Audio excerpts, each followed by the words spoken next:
It's the Jess Matthews Wrestling Thing. I am Jess Matthews. I will be your host for this occasion.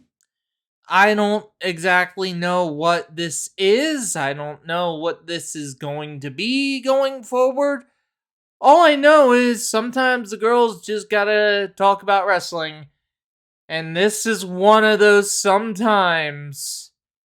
If you have not been paying any attention, if you've been living under a rock, and I can't imagine you have, CM Punk is back in the WWE after almost a decade.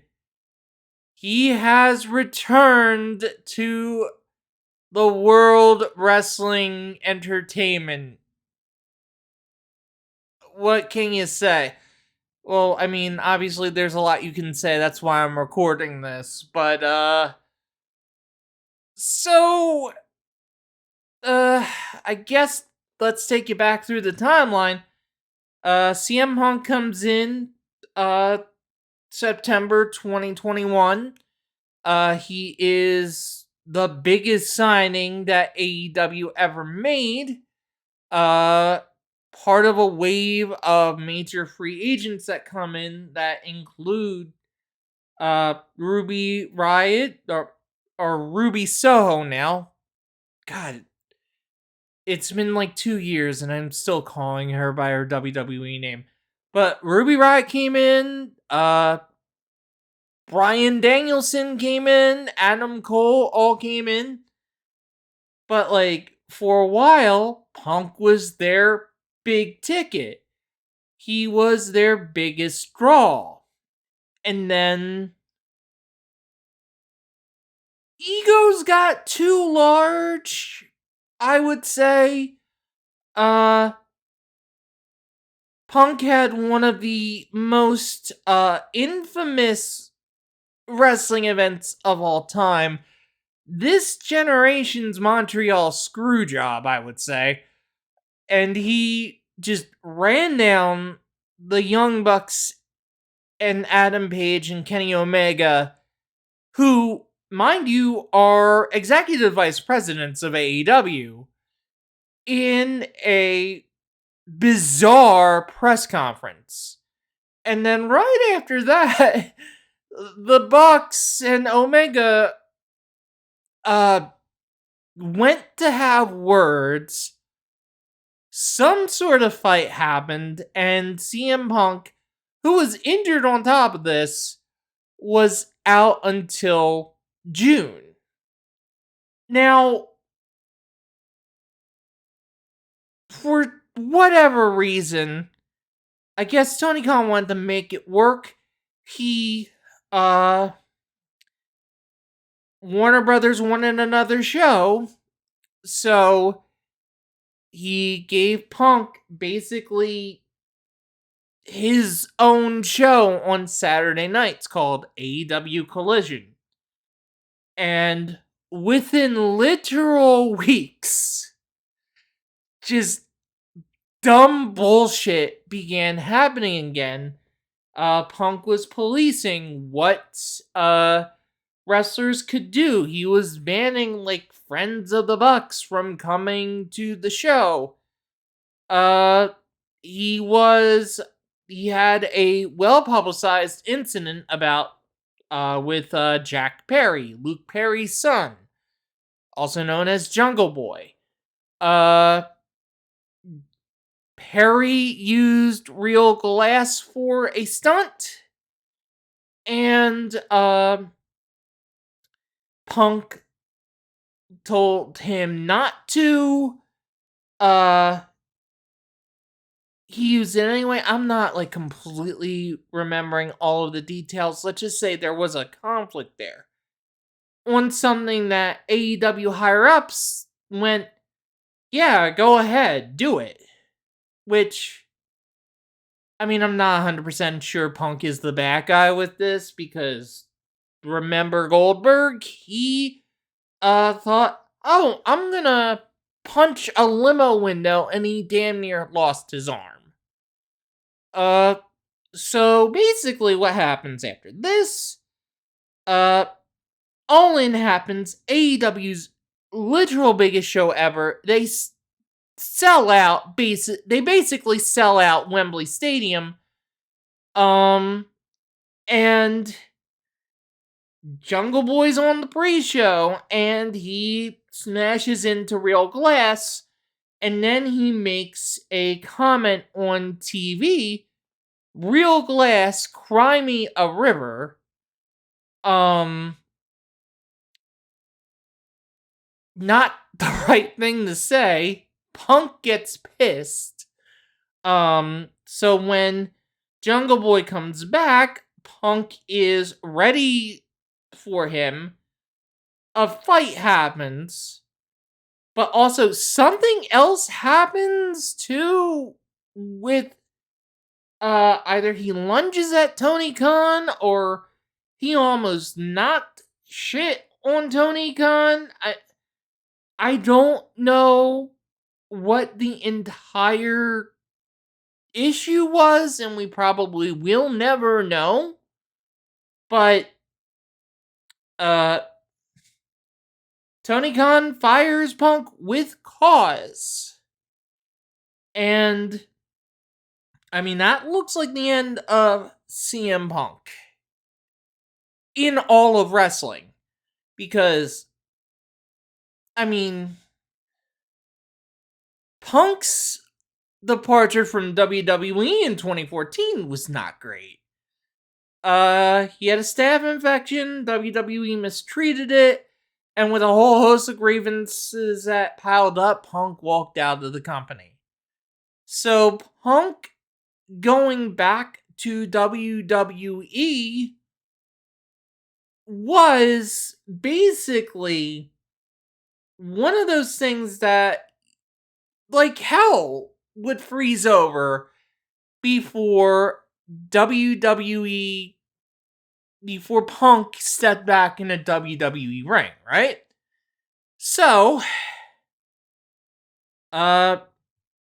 Saturday the 25th is the War Games pay-per-view. Okay, Survivor Series War Games, but it's basically just the War Games pay-per-view at this point, and thank God the last 2 years of Survivor Series, where it was quote-unquote brand supremacy, was absolutely dog shit.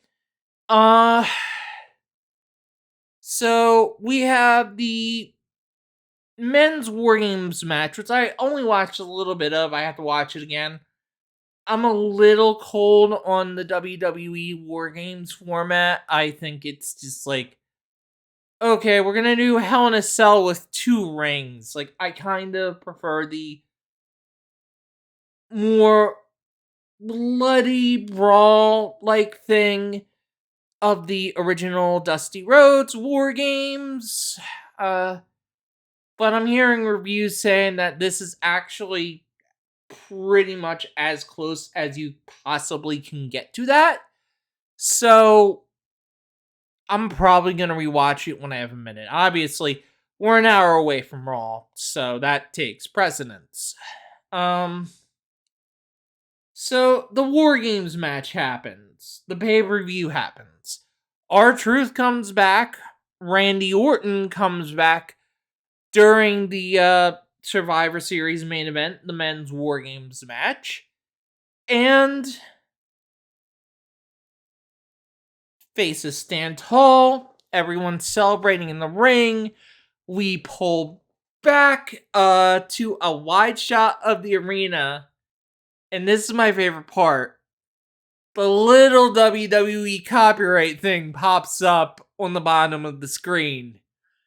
So, like, it's over. Like, the visual cue is, okay, it's over. We're gonna have the press conferences up next. We're gonna show a hype video. All of a sudden, static hits. CM Punk's name flashes on the big arena screen. Everybody just explodes. Like the pop is gargantuan, and it's minus 100 degrees in hell because who walks out but Phil fucking Brooks himself? So he's back. He's back in WWE. You really do have to admire how much this was kept on the down low. I think part of it is, by all reports, this came together very quickly and very late. Like maybe these discussions seriously started like 10 days ago, and apparently just Hunter and Nick Khan knew. Those are like the only two people that knew. No one on creative knew. No one at TKO, the new parent company that owns WWE and UFC, knew. Like, Hunter, Nick Khan, the wrestlers in the main event were told right before they went out that this was going down. And I think literally nobody else. Like, Hunter apparently took over full production at the end of the show and called for the music personally. Like, they did one hell of a job just keeping this super, super, super tight. So, I mean, we're gonna see in an hour what he says on WWE Monday Night Raw. First hour is gonna be commercial free. I can't imagine they don't start with Punk. Like, I can't imagine that's not like the first damn thing. And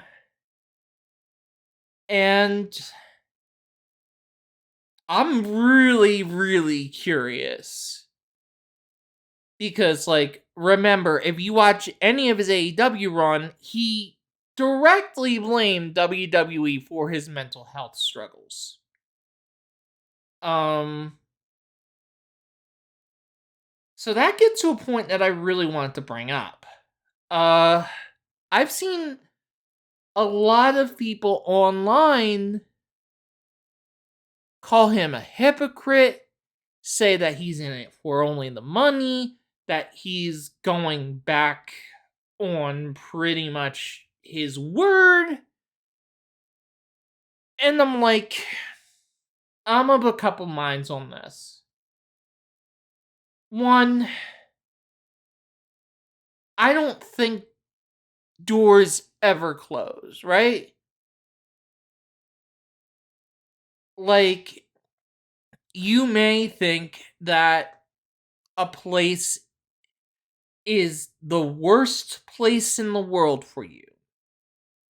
And you leave that place. You decide, like, oh, I'm going to spread my wings. I'm going to do this new thing. I'm going to meet with all these new people.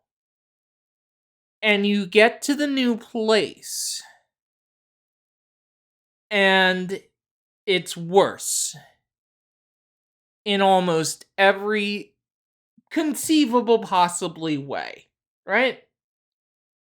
Like, he is, like, the coworkers are more gossipy, the bosses are 10 times worse, 10 times more insufferable than what you were dealing with at the old job.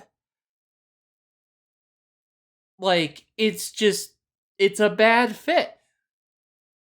And sooner or later you realize, oh, fuck.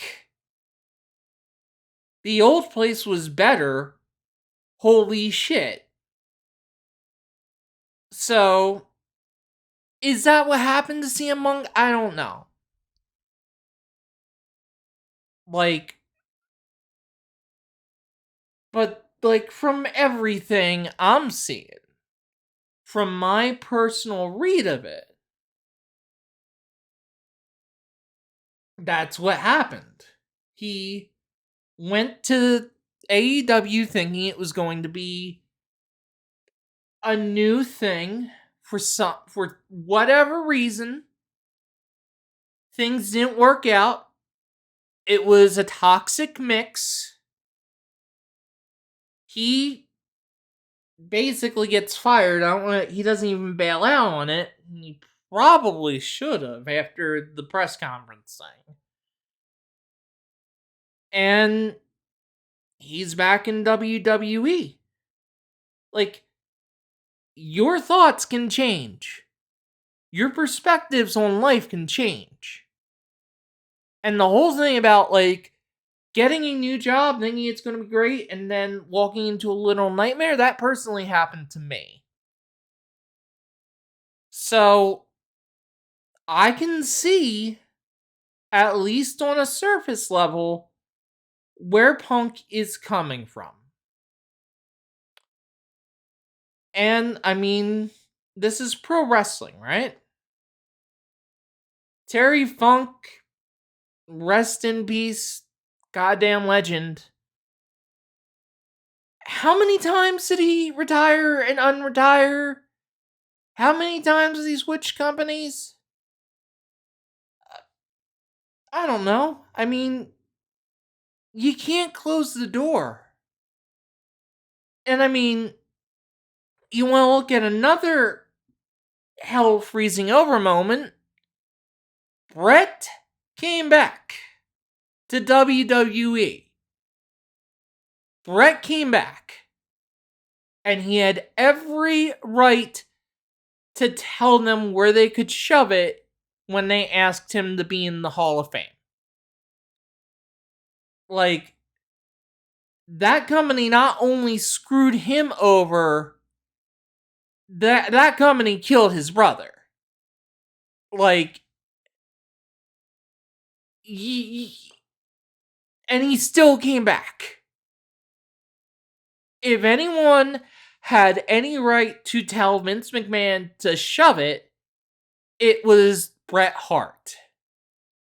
So, I mean, honestly, like, as cool as it would have been for him to go to TNA, the only place that could ever pay CM Punk money would be WWE. Like, I understand it.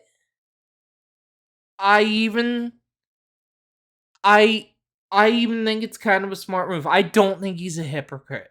I think people change. Now, is it a smart idea to bring him in? Is it a smart idea to go back to WWE? That is a little more complex. Like, this company gave him massive mental health issues. Like, it put him in a very bad place mentally.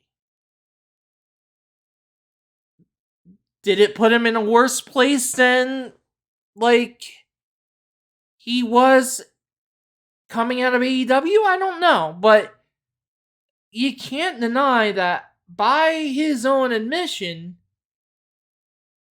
WWE really fucked him up. And honestly,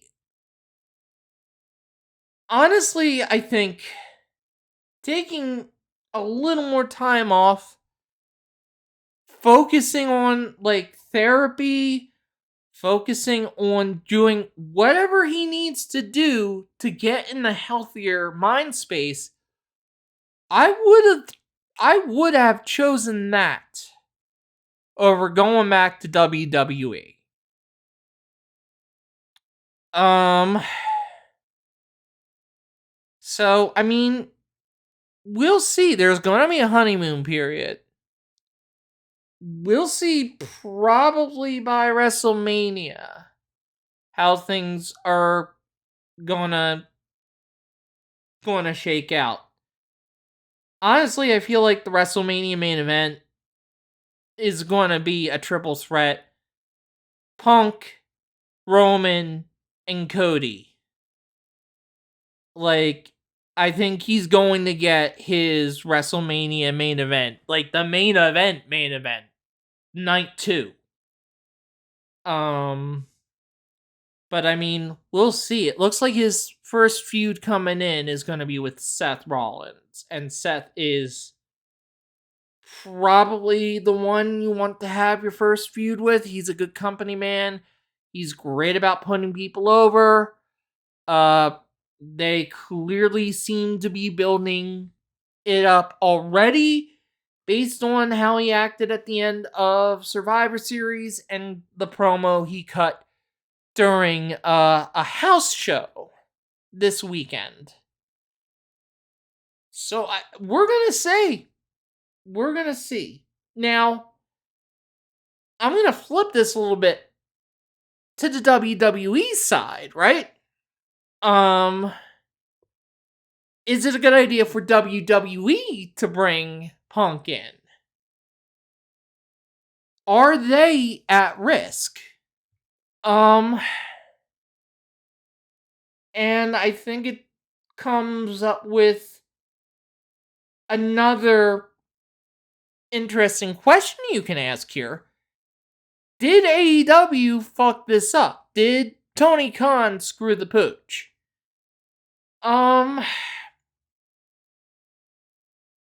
Because, like, they're both connected, right? I mean, let's start with the WWE thing first. On WWE, I mean, going back to WCW, you notice all the time that the reports of mismanagement coming out of that company. Like, if you were around then, and I was around then, like, there were tons and tons of reports about how badly that company was being run, right? Now, WWE or WWF then didn't really have that problem. Was it run by a megalomaniac who is credibly accused of multiple sexual assaults? Tons of sexual harassment? Yes. Yes. Vince is not a good guy. I'm not defending him in any way. But business-wise, he ran a tight ship. I always felt that the WWE product looked more professional than anything WCW was putting out. Even though I will admit, I was Team WCW during the Monday Night Wars. Right now, if you ask me what product I prefer, AEW or WWE, I'll say AEW, even though I don't think AEW has been doing super hot lately. They do deliver on their pay-per-views. So, WWE has a management structure, has an infrastructure in place to prevent against complete malcontents. Like, they are quicker to release wrestlers. Not quick enough. They gave Matt Riddle way too many fucking chances, obviously. But they are quicker to release people than Tony Khan is, right? So, I don't want to say adult supervision, but I feel like sometimes in AEW, Tony Khan just tries to be the best bud, right? Tries to be everybody's best friend. Tries to like he speaks super highly of Bryan Danielson. They are close apparently. Um and there is layers at WWE between the wrestlers and the tippy top management. Like, you could see it when people got laid off. Like, they would always say, well, I knew Vince liked me, but all these other people didn't. Like, there was a distance. Like,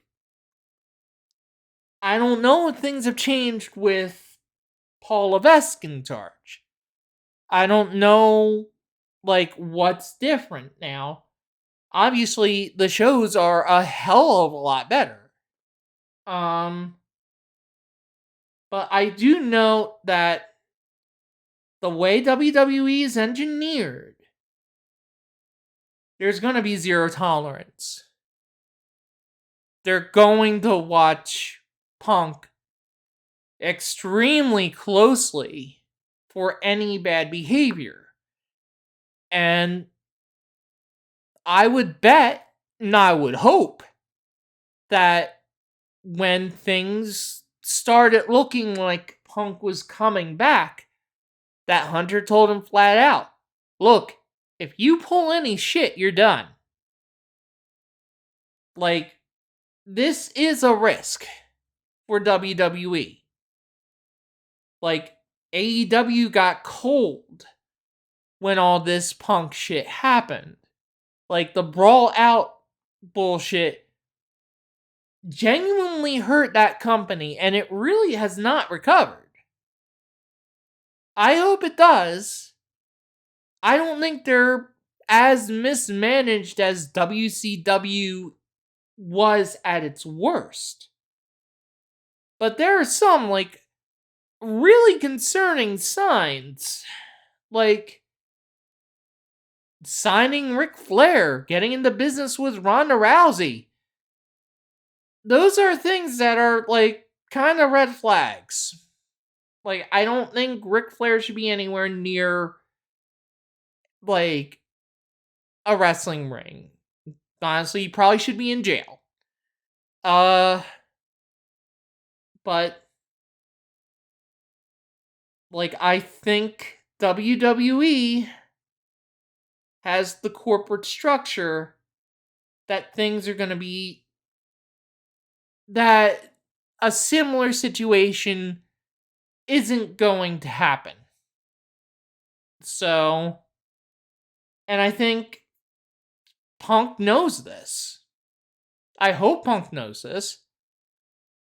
I hope he does whatever he can to keep that temper in check. Alright. God, I've talked a lot.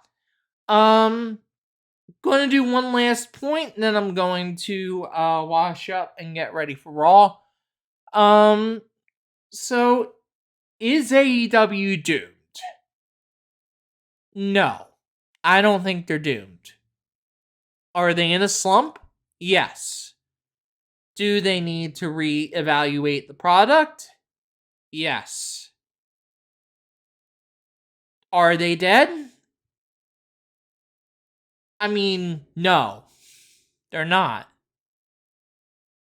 Like, if this Wednesday we see Vince Russo come out, like, yeah, they're in deep shit, but they're not gonna bring in Russo.